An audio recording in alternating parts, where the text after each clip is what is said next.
In the NBA over the years, we see talents like Victor Wembanyama or Joel Embiid who have God-given athletic physiques and abilities to just excel at the highest level and perform at the highest level when competing in NBA basketball. But then you have these people like Deandre Ayton or Ben Simmons who are very, very gifted with amazing potential and upside, as well as phenomenal physiques, but they just can't seem to figure it out and live up to the hype. Today we're going to be looking at 4 of the most unusual NBA players and asking the question, why can't they reach their true potential? Be sure to subscribe if you're new, as I'm going to get back into uploading multiple videos a week, if not daily uploading. And let me know down below, which of these 4 do you think is the most likely to be an all-star talent?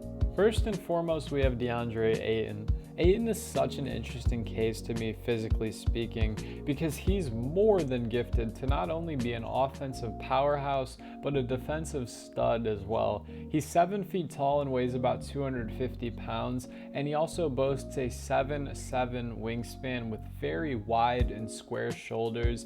He could, and honestly should, have all the tools to be an offensive and defensive player like Hakeem Olajuwon. Obviously, we're talking about probably the greatest international player of all time. It's not very fair to compare a young center to someone like that, but that's what he should be aiming for. If you guys watch Deandre Ayton on the Suns, or even on the 3-game stint he's been with Portland, he possesses and shows flashes of being a number 2 or number 3 guy through his offense. He just kind of has a very silky jump shot from the elbow. He's almost automatic, kind of like Hakeem Olajuwon, but he doesn't really show much effort on defense. He seems to also just fold and seem disinterested in the game of basketball himself.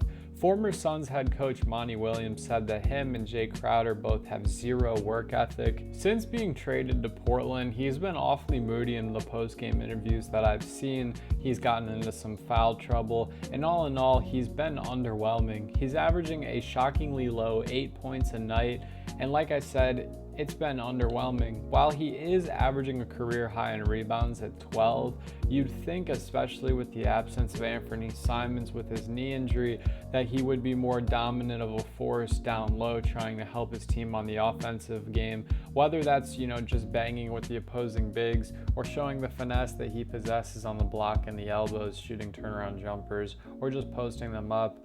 Going back to the defensive thing, he's only ever averaged more than a block a game for his entire career, and he's never averaged more than a steal, which is interesting because at Arizona he showed so much effort, averaging almost 3 blocks a game. Obviously the collegiate level compared to the NBA level is so much different and so much more harder to play and excel in, but the effort and the hunger was there. It seemed like after the situation with Phoenix, regarding the previous owner, and then he got his contract and then he had to stay there, it just seems like all of this kind of poised a mental block in Deandre Ayton's head. So answering the question, why don't I think he's reached his true potential, I just think he's mentally worn out. Physically he's still there, but he just doesn't really seem to care, and he was just on a team that was competing for championships. Now he's on a team that's pretty much in the process of starting their rebuild. I think mentally he's not there. Speaking of mentally, moving on, we have Ben Simmons. Ben is kind of an interesting case, as we've seen his potential blossom and then fall so quickly. And his tenure with the Brooklyn Nets, he's been nothing short of disappointing, for lack of better words, as far as the output on the court goes at least, especially when you compare his time in Brooklyn to his time in Philadelphia. In Brooklyn, he's dealt with a ton of different injuries and a lot of mental hazing. The media, his teammates, and even his fans are all somewhat quitting on him. I feel like people forget just how talented he actually was in Philadelphia. I mean, look at the clips I'm playing for you on your screen right now.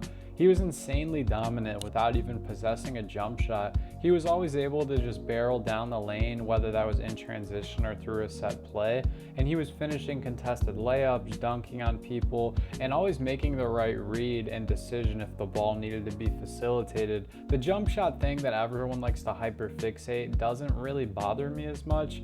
Because if you look at some of the other talents his size around the league, someone like Giannis Antetokounmpo or Zion Williamson, they've showed you that you can be successful at the highest level without having the ability to consistently knock down three-pointers or deep twos. Ben has showed that he can hit fadeaway jumpers, but it's just not something that's a part of his bag officially. The only odd part about this whole thing for me as far as the shooting goes is that Ben has had every crutch or teammate in the past to be taught how to shoot a basketball. If you look, it's a short but kind of long and talented list of shooters. JJ Redick, Kyle Korver, Ersan Ilyasova, Nemanja Bjelica, Kevin Durant, Kyrie Irving, Seth Curry. All these guys are teammates that have all shot high volume three-pointers at a great clip too, if you will.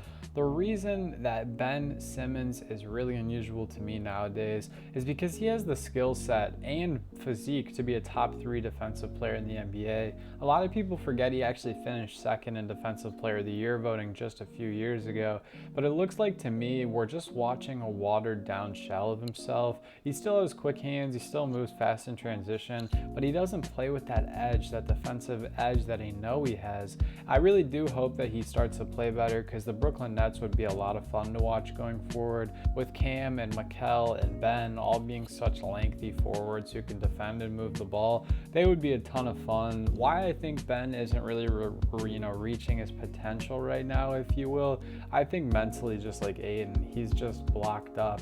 I mean, he has no expectations or pressure right now, which is why I think this is the season to kind of decide it all. But just like Ayton, he got his money, he got hurt a little bit, and the fans are quitting on him. There's no pressure right now. All the pressure was 2 seasons ago and the season before, but now he's kind of in a more quiet situation. He doesn't have Kevin and Kyrie with him to kind of, bring a bunch of light to Brooklyn. Win or lose, nobody's going to look at him any differently, so hopefully he can just figure things out and put forth his best effort. The third player on this list is Evan Mobley, and Evan Mobley is on this list, but he kind of gets a little bit of a pass for me as it's only his 3rd year, and he's off to a really solid start after his 33-point, 14-rebound performance against the Indiana Pacers.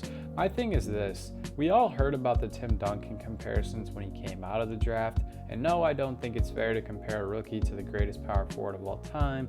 However, the way I see it is this: in Cleveland, you have Darius Garland, a willing scorer and more than willing passer, and then Donovan Mitchell, a superstar scorer. And then you have Jared Allen, who's kind of the roll man, the lob threat, supposed to be the defensive threat as well, a real rim protector.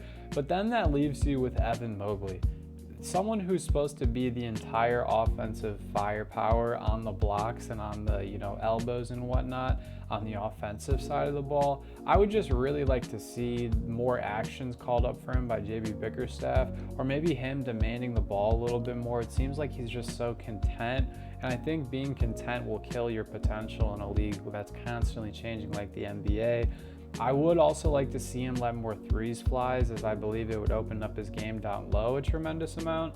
Again, it's still really early, but Evan Mobley is a pretty polarizing player, as any given night you watch him work out or warm up or even just play and get his reps, you just ask yourself, how is this guy not averaging 20 and 10 with a few blocks a game? His best season was his last, where he put up numbers of 16 points and 9 rebounds, but I think this is the year that we need to continue to see a big jump of improvement and or more plays called for him to see kind of where we can actually gauge his potential. And finally, we'll keep this last one quick. Kevin Porter Jr. Just got cut from the Rockets for reasons I can't really talk about on YouTube. Kevin is more than gifted to be a 20-point per game scorer, and also showed flashes of the ability to facilitate. He had problems in Cleveland, and now he's having problems here in Houston off the court, just like Miles Bridges, Mikey Williams, John Morant. These are all guys that have God-gifted abilities and physiques, but are just throwing them away for a life of sinful decision-making and or crime. It's just sad because someone like Ben Simmons or Deandre Ayton, who previously spoke about clearly having mental blocks in their game, yeah, that's kind of their excuse, but guys like KPJ are just throwing their careers away. But what do you guys think? Let me know in the comments below which one of these guys you would like to see break out the most, and let me know why you think they're, kind of having these not slow starts, but bumps in the road. Appreciate your guys' support as always. Hope you have a great rest of your day. Stay happy, healthy, and blessed. Peace.